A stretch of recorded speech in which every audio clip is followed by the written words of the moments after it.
Dear students, आज हम पढ़ने जा रहे हैं भारत में सूफीवाद का विकास। ठीक है, development of Sufism in India. चलिए देखते हैं। तो सूफीवाद क्या है? सूफीवाद जो है वो इस्लाम का आध्यात्मिक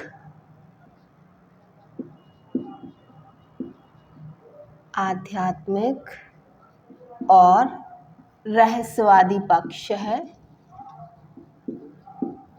रहस्यवादी पक्ष या रूप, ठीक है, जिसका उद्देश्य है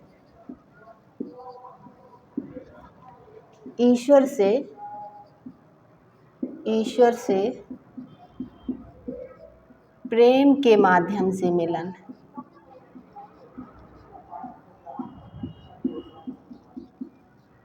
ठीक, चलिए।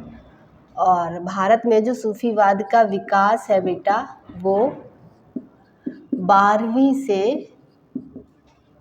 13वीं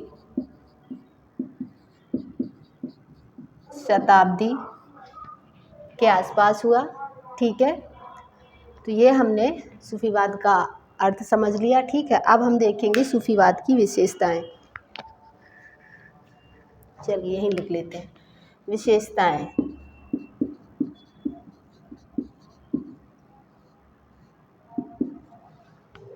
ठीक है, चलिए सबसे पहले जो है वो है तौहीद या एकेश्वरवाद।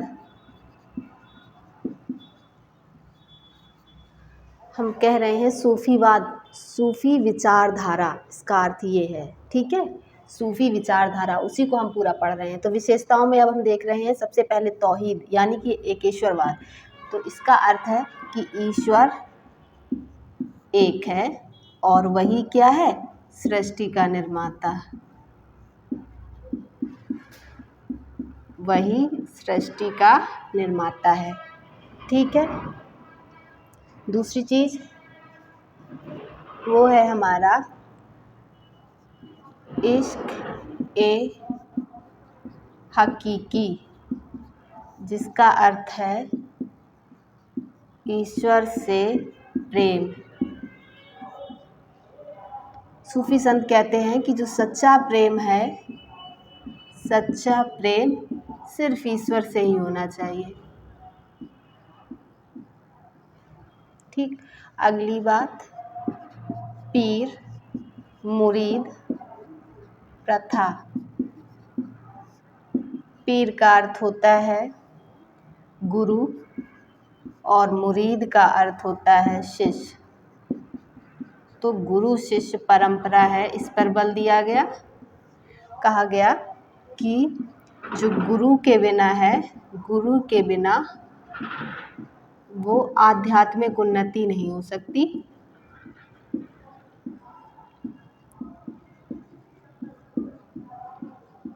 ठीक है, अगली बात खानकाह प्रणाली। खानकाह जो होते थे वो बेटा सूफी संतों के निवास स्थान होते थे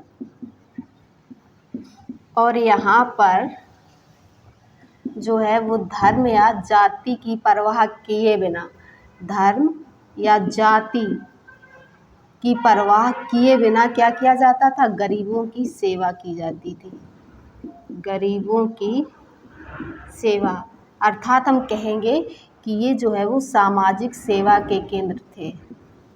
सामाजिक सेवा के केंद्र। ठीक, अगली बात समा यानी कि संगीत, भक्ति संगीत। और भक्ति संगीत में भी क्या? कव्वाली। सूफी संतों ने या सूफी संतों के अनुसार जो संगीत है वो ईश्वर से मिलन का एक माध्यम है। ठीक है, या फिर हम ये कहें कि परमानंद की प्राप्ति के लिए, परमानंद की प्राप्ति के लिए क्या एक साधन है? संगीत। ठीक है, या समा। ठीक, और देख लेते हैं कुछ, जैसे जो सूफी संत हैं वो सादगीपूर्ण जीवन पर बल देते थे? सादगीपूर्ण जीवन। ठीक। और अगला, जाति पाति का विरोध, कास्टिज्म का विरोध किया। ठीक है। और जितने भी जो कर्मकांड और आडंबर हैं और जो हमारा बाहरी दिखावा होता है, जो हम दिखावा करते हैं, ठीक है, उसको इन्होंने नकारा और बल दिया आंतरिक शुद्धि पर या शुद्धता पर। ठीक है। तो ये हमने सूफीवाद की विशेषताएं देख ली। अब हम देखेंगे प्रमुख सूफी सिलसिले। कौन कौन से सूफी सिलसिले भारत में प्रचलित रहे। ठीक है। पहला तो जो है बेटा वो है, पहले हम लिख देते हैं, सूफी सिलसिले। सबसे पहले चिश्ती सिलसिला। ठीक है। तो जो चिश्ती सिलसिला है, इसका भारत में इसको पॉपुलराइज्ड किया था ख्वाजा मोइनुद्दीन चिश्ती ने। ख्वाजा मोइनुद्दीन चिश्ती, लेकिन इनके जो संस्थापक थे वो अफ़गानिस्तान में इसकी स्थापना हुई थी। ठीक है।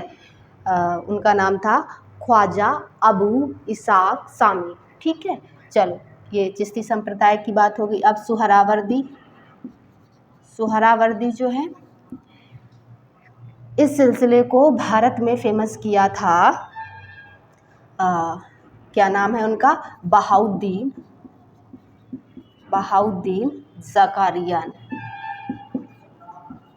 ठीक है। अगली बात, चिश्ती संप्रदाय के और कुछ संत हैं जो कि एग्ज़ाम में पूछे जाते हैं, जैसे कि बाबा फरीद, निज़ामुद्दीन औलिया, ठीक है, बख्तियार काकी। ठीक। तो ये एग्ज़ाम में पूछे जाते हैं। फिर सुहरावर्दी को भारत में फेमस किया बहाउद्दीन ज़कारिया ने। अब देखते हैं कादरी संप्रदाय। इसके संस्थापक थे शेख अब्दुल कादिर जिलानी। अब नक्शबंदी जो है, इस सिलसिले को भारत में पॉपुलराइज्ड किया था या भारतीय उपमहाद्वीप में ख्वाजा बकी बिल्लाह और शेख अहमद सरहिंदी।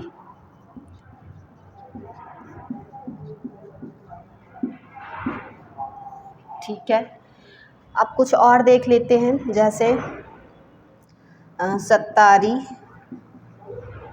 और फिरदौसी और ऋषि।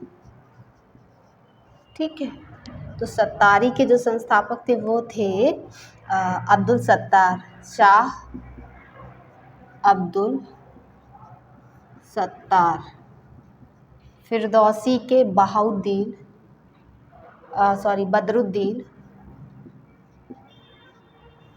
बदरुद्दीन और समरकंदी। ठीक। और ऋषि बहुत पूछा जाता है, ये बहुत इम्पॉर्टेंट है, ये कश्मीर से संबंधित है। इसके थे नूरुद्दीन।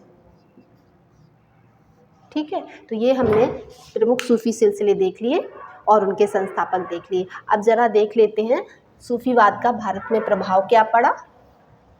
तो वो है प्रभाव,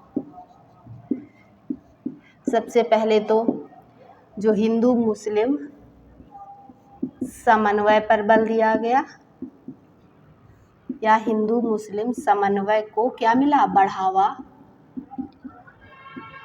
ठीक है। और सूफीवाद का जो प्रभाव है वो भक्ति आंदोलन पर भी पड़ा। ठीक है। और जो स्थानीय भाषाओं पर जोर दिया गया, स्थानीय भाषाएं जैसे आपका हिंदी और उर्दू, तो इससे क्या हुआ, हिंदू मुस्लिम सौहार्द बढ़ा, हिंदू मुस्लिम सौहार्द बढ़ा।